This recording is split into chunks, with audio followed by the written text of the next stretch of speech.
इसका meaning and concept इसके बारे में देखेंगे। अगर क्वेश्चन ऐसा है what is not for profit organisation, तो हम लोग लिखेंगे जैसे the organisation which are set up not for earning profit but for providing services. ठीक है, जो ऑर्गेनाइजेशन स्टार्ट किया जा रहा है जो प्रॉफिट अर्न करने के लिए नहीं है, रादर सर्विस प्रोवाइड करने। ये जो नॉट फॉर प्रॉफिट ऑर्गेनाइजेशन, ये ऑर्गेनाइजेशन बेसिक मकसद ये नहीं है कि प्रॉफिट अर्न करना, रादर इन लोगों का मकसद क्या है, जो सर्विस प्रोवाइड करना हो सकता है मेंबर को और सोसाइटी को सर्विस प्रोवाइड करने के लिए ऐसा ऑर्गेनाइजेशन मतलब ओपन किया जाता है। ठीक है, तो ये क्या मतलब एग्जांपल क्या हो सकता है, जैसे कि एजुकेशन इंस्टीट्यूशंस हो सकता है, और उसके बाद पब्लिक हेल्थ पब्लिक हॉस्पिटल्स हो सकता है, क्लब्स हो सकता है, क्रिकेट क्लब ऐसे हो सकता है, प्लस रिलीजियस ट्रस्ट भी हो सकता है। तो ये 3 एग्जांपल मैंने दे दिया, आप लोग ऐसे करके लिख लेना। अगर what is not for profit organisation आ गया तो ये तो लिख लेंगे, उसके साथ ये एग्जांपल 1-2 दे देंगे तो आशा करता हूं फुल मार्क मिल जाएगा हम लोग को। नेक्स्ट में source of fund, source of fund आ जाए तो फर्स्ट सोर्स लिखेंगे सब्सक्रिप्शन फ्रॉम मेंबर्स,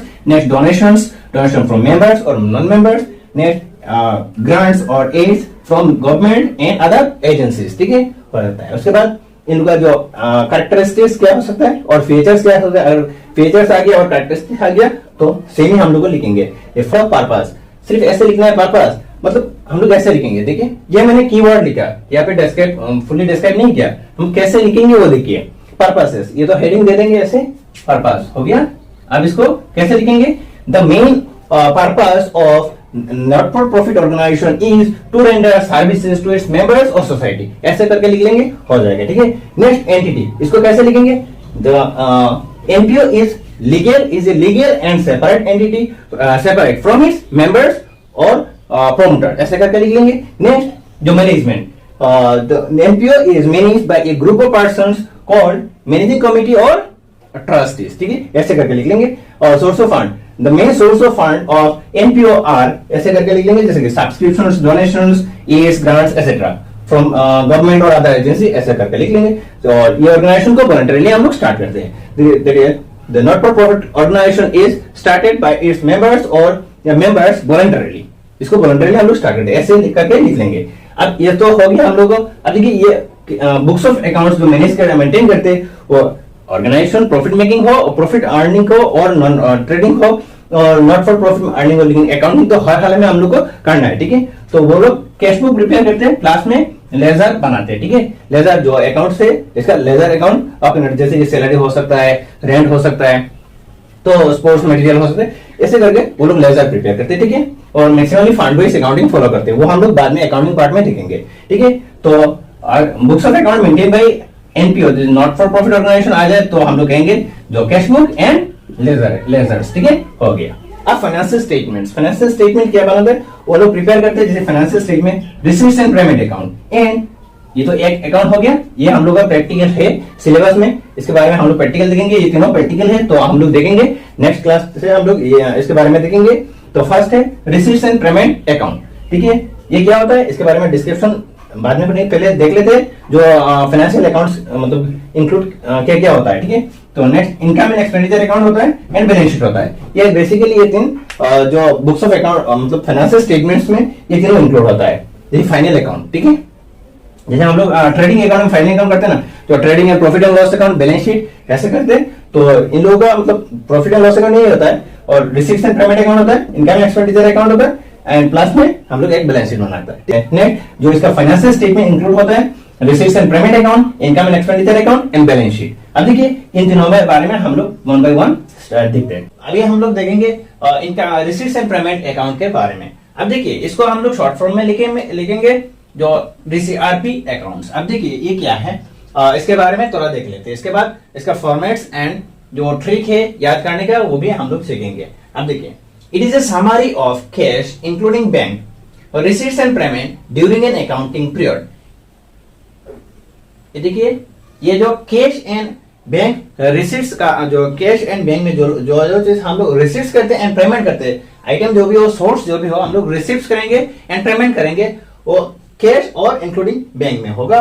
तो इसी चीज का सब समरी ये अकाउंट में आ जाएगा। ठीक है, it starts with an opening cash and bank balances and ends with bank cash and bank balances. Receipts and payment, receipts are shown on the debit side and payments are shown in the credit side। अब देखिए यहाँ पे कहा गया ये जो ये summary है, किसका समरी है? कैश बुक का समरी है। मतलब कैश एंड बैंक का जितना भी ट्रांजैक्शन होगा जो नॉट फॉर प्रॉफिट ऑर्गेनाइजेशन का, वो कैश एंड बैंक में से होगा, तो वो सब हम लोग ये अकाउंट में लिख लेंगे, ठीक है। एंड ये स्टार्ट होता है ओपनिंग जो कैश एंड बैंक बैलेंस में, बैंक एंड कैश बैलेंस होता है जो ओपनिंग बैलेंस होता है, एंड एंड्स भी सिमिलरली होता है जो कैश एंड बैंक बैलेंस। और ऑल रिसीट्स हम लोग इसको ये अकाउंट को डेबिट साइड में शो करते हैं, एंड ऑल पेमेंट्स हम लोग क्रेडिट साइड में शो करते हैं, ठीक है। जो अब इसके बाद हम लोग इसके फॉर्मेट देखेंगे, तो देखेंगे ये जो अकाउंट स्टार्ट होता है टू बैलेंस बीडी के, तो टू बैलेंस बीडी क्या आता है? कैश होता है एंड बैंक होता है, ठीक है। तो वही यहाँ पे कहा गया कि yes all receipts are payment, ये अकाउंट जो अकाउंटिंग ईयर में जो ड्यूरिंग एन अकाउंटिंग पीरियड में जितना भी कैश एंड बैंक में से ट्रांजैक्शन होगा, ये दिस अकाउंट में हम लोग रिकॉर्ड करेंगे, ठीक है। एज ए समरी हम लोग लिखेंगे, और ये स्टार्ट होगा opening cash and bank balance में, एंड एंड भी होता है opening cash and bank balance में। और एक बात यहाँ पे कहा गया कि जो ऑल रिसीट्स, जो भी रिसीट्स होगा ये रिसीट्स एंड पेमेंट अकाउंट का हम लोग डेबिट साइड में रिकॉर्ड करेंगे, एंड जो पेमेंट्स होगा वो क्रेडिट साइड में हम लोग रिकॉर्ड करेंगे। अब देखिए ये क्यों प्रिपेयर करते हैं, ये तो मीनिंग आ गया, और इसको एज लाइक हम लोग कैश बुक की तरह ट्रीट करेंगे, ठीक है।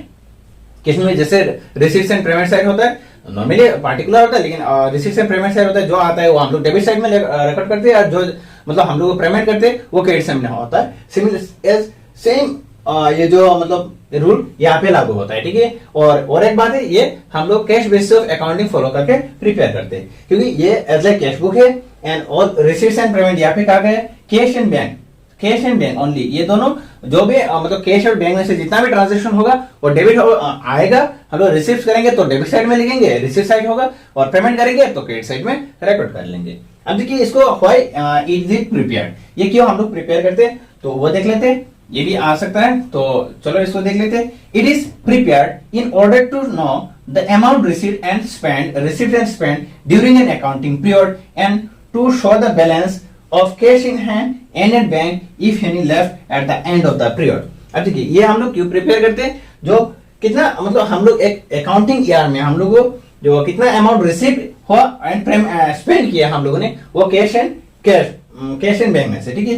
तो वो देखने के लिए हम लोग ये अकाउंट प्रिपेयर करते हैं, एंड इसके लिए प्रिपेयर करते हैं क्योंकि जो लास्ट में हम लोग का closing cash and bank balance रहा, इसको भी ये देखिए to show the balance of cash in hand and at bank if any left at the end of the period।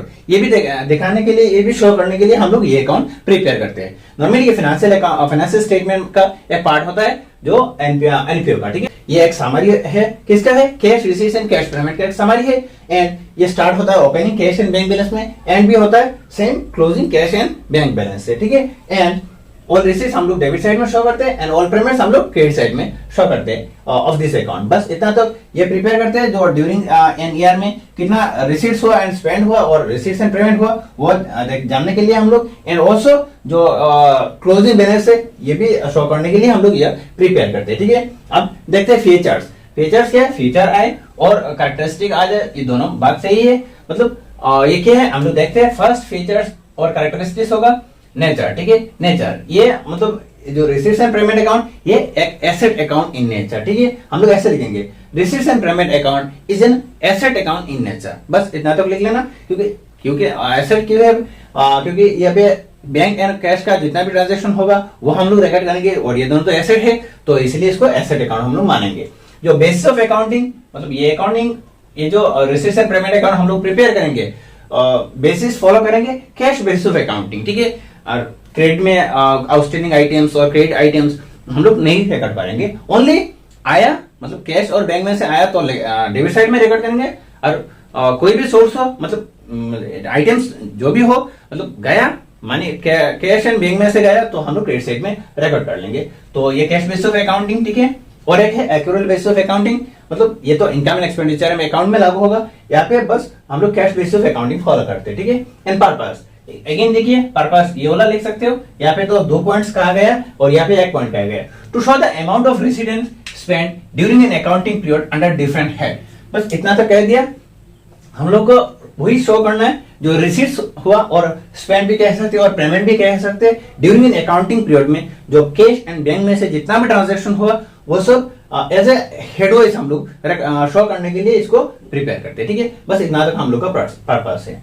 Next, ये समरी ऑफ कैश बुक, हाँ ऑब्वियसली, क्योंकि receipts and payment account is a summary of cash book. Next हम लोग कहते हैं तो ये trial balance, cash trial, ये एज द ट्रायल बैलेंस की तरह, क्योंकि जितना भी अकाउंट, ये तो और एक बात है, ये हम लोग डिफरेंशिएट नहीं करता है जो कैपिटल नेचर का आइटम्स हो और रेवेन्यू नेचर का, ये बहुत ये अकाउंट में, जो रिसीट्स एंड पेमेंट अकाउंट में इंक्लूड होता है, ठीक है। तो इसीलिए इसको हम लोग ट्रायल बैलेंस तो नहीं कह सकते, बट कैश ट्रायल कह सकते।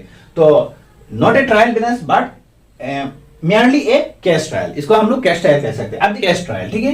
नेक्स्ट टॉपिक हम लोग देखते हैं जो मेरिट्स, एडवांटेजेस और benefits of receipts and payment account. ये अकाउंट प्रिपेयर करने का हम लोग को बेनिफिट्स क्या क्या है वो देख लेते हैं। तो फर्स्ट है provides summary of all cash including bank receipts and पे। अब देखिए ये अकाउंट में से हम लोग को वही ये पता लग जाता है कि जितना भी मतलब रिसीट्स एंड पेमेंट किया हम लोगों ने अकाउंटिंग ईयर में, जो कैश और बैंक में से किया, यह सब मतलब एक ही अकाउंट में हम लोग को मिल जाता है, एक ही जगह में हम लोग मिल जाता है। तो इसीलिए इसको हम लोग मेरिट्स कह सकते हैं इसका। It help us to verify cash book, हाँ ये हम लोग को कैश बुक वेरीफाई करने में हेल्प करता है। कैसे? क्योंकि इसका जो ओपनिंग बैलेंस है, क्लोजिंग बैलेंस जो रिसीट्स एंड पेमेंट अकाउंट में आता है, वो तो कैश बुक का भी closing balance, cash in hand और बैंक वही सेम होगा, जो बैलेंस सीडी होगा वही यहाँ पे भी शो करेगा, ठीक है। Cash in hand can be ascertain, देखिए कैश इन हैंड और एट बैंक भी हम लोग कह सकते हैं, जो क्लोजिंग मतलब कैश इन हैंड और कैश एट बैंक हम लोग इसको वेरीफाई कैलकुलेट कर सकते हैं। कोई भी एक मतलब दो फिगर मिलेगा तो हम लोग कैलकुलेट नहीं कर सकते, वेरिएबल एक ही होगा तो हम लोग कर सकते हैं। जैसे कैश इन हैंड अगर नहीं मिला हम लोग को तो ये रिसीट्स एंड पेमेंट अकाउंट में से हम लोग वो कैलकुलेट कर सकते हैं, और क्लोजिंग बैंक बैलेंस हम लोग को नहीं मिले तो ये अकाउंट में से हम लोग ये तो by this account we can find out the closing cash in hand और at bank any one item, ठीक है। ड्यूरी पार्ट का नेक्स्ट है जो मेरिट्स, डिमेरिट्स, डिसएडवांटेज और limitations of receipts and payment account का। अब देखिए फर्स्ट जो लिमिटेशन है मोस्ट इंपोर्टेंट है, ये it ignores accrual basis of accounting. अब देखिए मतलब ये अकाउंट हम लोग कैश बेसिस ऑफ अकाउंटिंग, यहाँ पे हम लोग देखे थे जो कैश बेसिस ऑफ अकाउंटिंग हम लोग फॉलो करते हैं, ठीक है। जो मोस्ट एक्सेप्टेबल जो बेसिस है वो है एक्रूअल बेसिस ऑफ अकाउंटिंग, लेकिन ये अकाउंट ये जो रिसीट्स एंड पेमेंट अकाउंट में वो फॉलो नहीं होता है, तो इसीलिए ये हम लोग लिमिटेशन की कैटेगरी में हम लोग रख सकते हैं, ठीक है। नेक्स्ट है it does not differentiate revenue and capital receipts and payment. अब देखिए ये अकाउंट में हम लोग कैपिटल के लिए मतलब कोई एसेट खरीदा तो भी हम लोग लिख लेंगे, जो एसेट खरीदा तो माने गए क्रेडिट साइड में रिकॉर्ड कर लेंगे, और आया जो भी सोर्स हो मतलब ये कैपिटल नेचर का हो और रेवेन्यू नेचर का हो, इसमें कोई हम लोग डिफरेंशिएट नहीं करेंगे, और सब ये रिसीट्स एंड पेमेंट अकाउंट में हम लोग इंक्लूड कर लेंगे। तो ये एक लिमिटेशन की कैटेगरी में हम लोग रख सकते हैं, क्योंकि रेवेन्यू एंड कैपिटल दोनों अलग होना चाहिए। लेकिन ये अकाउंट में सपोज ये एक एसेट अकाउंट है, तो जितना भी है रेवेन्यू हो और रेवेन्यू कैपिटल नेचर का हो हम लोग रिकॉर्ड कर ही लेते हैं। नेक्स्ट लिमिटेशन है it does not consider non cash items like depreciation. ये तो और एक बात है कि ये जो रिसीट्स एंड पेमेंट अकाउंट हम लोग प्रैक्टिकल पार्ट में देखेंगे, ये डेप्रिसिएशन नहीं इंक्लूड करता है, और नॉन कैश जितना भी नॉन कैश ट्रांजैक्शन होगा, आइटम्स होगा, ये रिसीट्स एंड पेमेंट अकाउंट में हम लोग नहीं रिकॉर्ड मतलब इंक्लूड नहीं करेंगे, वो इग्नोर करेंगे। जैसे कि हो सकता है डेप्रिसिएशन एक आ गया जो नॉन कैश ट्रांजैक्शन है, और आउटस्टैंडिंग आइटम है ये भी हम लोग नहीं रिकॉर्ड करेंगे, ठीक है। नेक्स्ट है और कोई मतलब इन हैंड वाला आइटम, जैसे कि स्टेशनरी इन हैंड और आ जाते हैं क्लोजिंग स्टॉक इन हैंड, ये हम लोग नहीं मतलब ये अकाउंट में हम लोग कंसीडर नहीं करेंगे। Next it does not show surplus and deficiency of the organisation. ये तो ये भी और एक लिमिटेशन हम लोग कह सकते हैं कि ये जो सरप्लस एंड डेफिशिएंसी है ये दोनों हम लोग को नहीं मिलता है, मतलब सरप्लस एंड डेफिशिएंसी ये हम लोग ये मतलब रिसीट्स एंड पेमेंट अकाउंट में से हम लोग नहीं मिलता है। इसके लिए हम लोग और अकाउंट प्रिपेयर करना मतलब हम लोग करते हैं, इसका नाम है इनकम एंड एक्सपेंडिचर अकाउंट।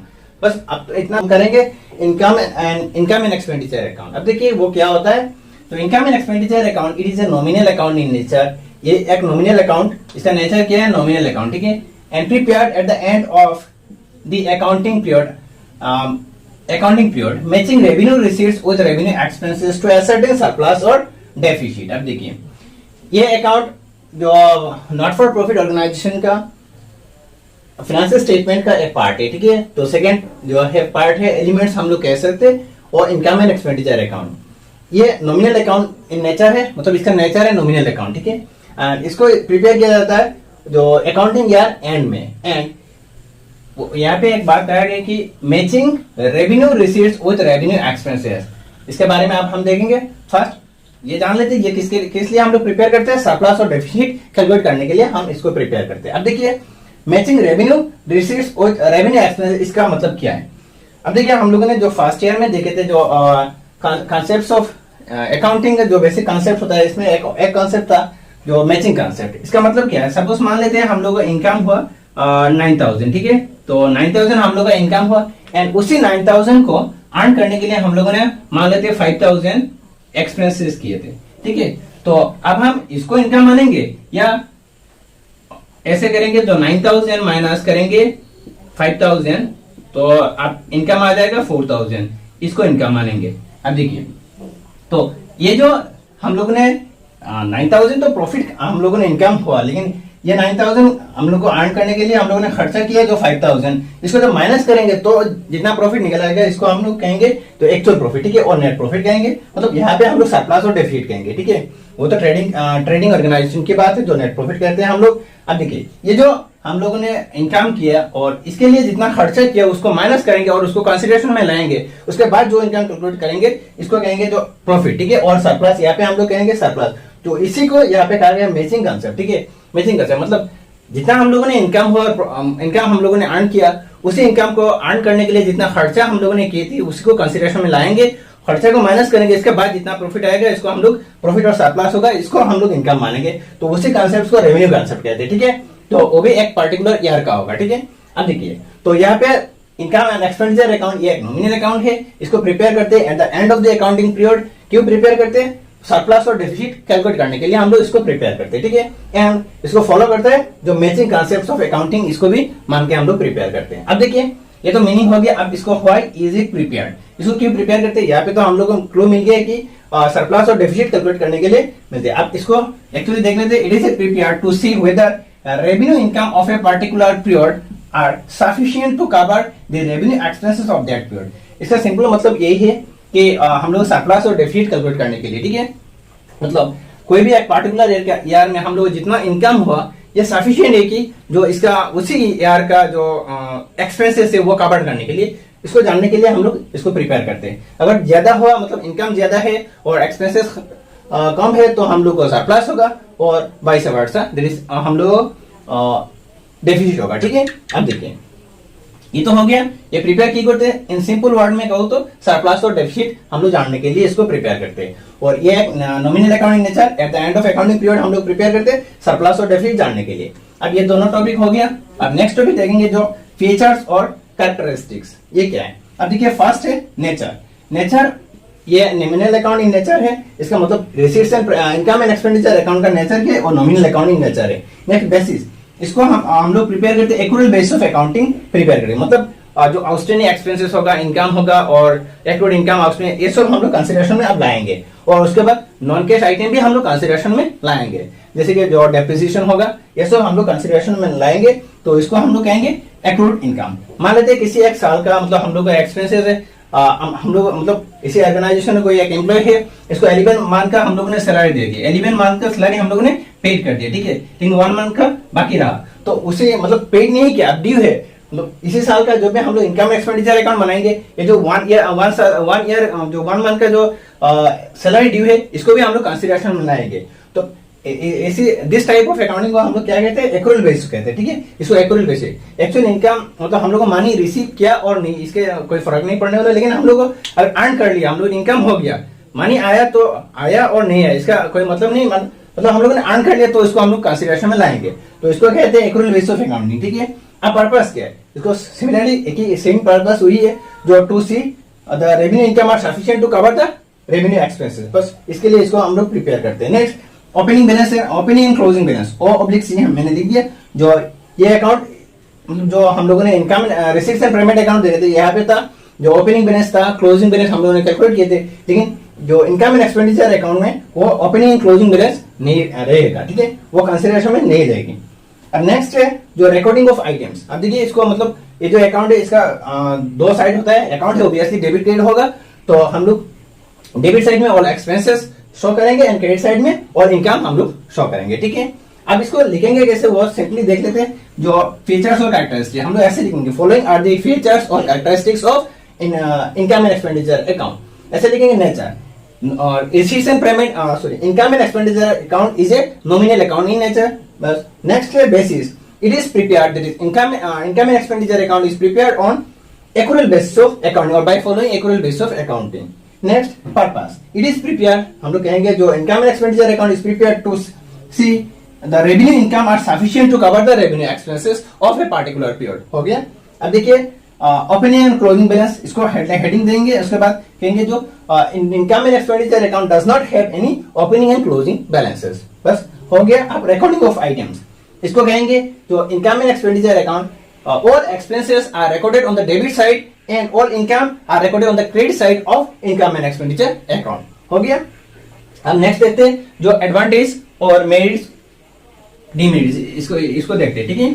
अब देखिए इसे एडवांटेज, मेरिट्स और बेनिफिट्स, ये तीनों बात सही है. मतलब एक ही मतलब सिनोनिम में हम लोग कह सकते हैं. तो ये जो इनकम एंड एक्सपेंडिचर अकाउंट, इसको प्रिपेयर करने का बेनिफिट्स और एडवांटेज और मेरिट्स क्या है. अब देखिए फर्स्ट मेरिट है to show the receipts and payment on accrual basis. ठीक है. मतलब इसका एडवांटेज क्या है, तो इट शोज ये अकाउंट हम लोग प्रिपेयर करते हैं, जो हम लोग मोस्ट एक्सेप्टेबल जो बेसिस है वो एक्यूरल बेसिस है, इसको ये कंसीडरेशन करता है. मतलब उसी बेसिस फॉलो करके हम लोग इसको प्रिपेयर करते हैं. तो हम लोग कह सकते हैं कि ये एक मतलब receipts and payment income and expenditure account का ये एक बेनिफिट है. और मेरिट्स हम लोग कह सकते हैं. ठीक है. और एडवांटेज नेक्स्ट, ये तो मतलब ये अकाउंट फॉलो करता है कि accrual basis of accounting follow करता है. Next it help us to ascertain surplus और डेफिसिट.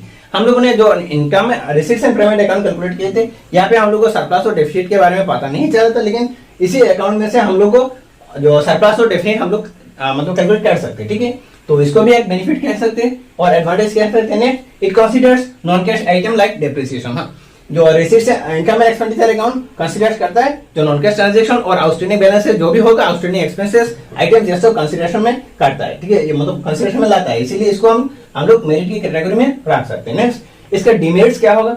मतलब डिमेरिट्स मिस रिप्रेजेंट, मतलब ऐसा कोई डिमेरिट्स है नहीं मतलब इनकम एंड एक्सपेंडिचर अकाउंट. क्योंकि और एक बार ये जो इनकम एंड एक्सपेंडिचर अकाउंट जो हम लोग ट्रेडिंग ऑर्गेनाइजेशन जो प्रॉफिट के लिए बिजनेस करते हैं, जो मतलब इनकम करने के लिए जो मतलब पर्टिकुलर जिसका मोटो है प्रॉफिट अर्न करना है, उसी जो ऑर्गेनाइजेशन है इसका वो लोग प्रिपेयर करते हैं प्रॉफिट एंड लॉस अकाउंट. और नॉन प्रॉफिट ऑर्गेनाइजेशन जैसे कि ये वाला हम लोग प्रिपेयर करते हैं not for income and expenditure account. वो बोथ आर सेम. ठीक है. तो एक ही रूल हम लोग फॉलो करते हैं. यहाँ पे देखिए ऐसा कोई डिमेरिट्स और डिसएडवांटेज और लिमिटेशन है नहीं, बट हम लोग को लिखना है तो लिख लेंगे ऐसे मिस रिप्रेजेंटेशन ऑफ डाटा.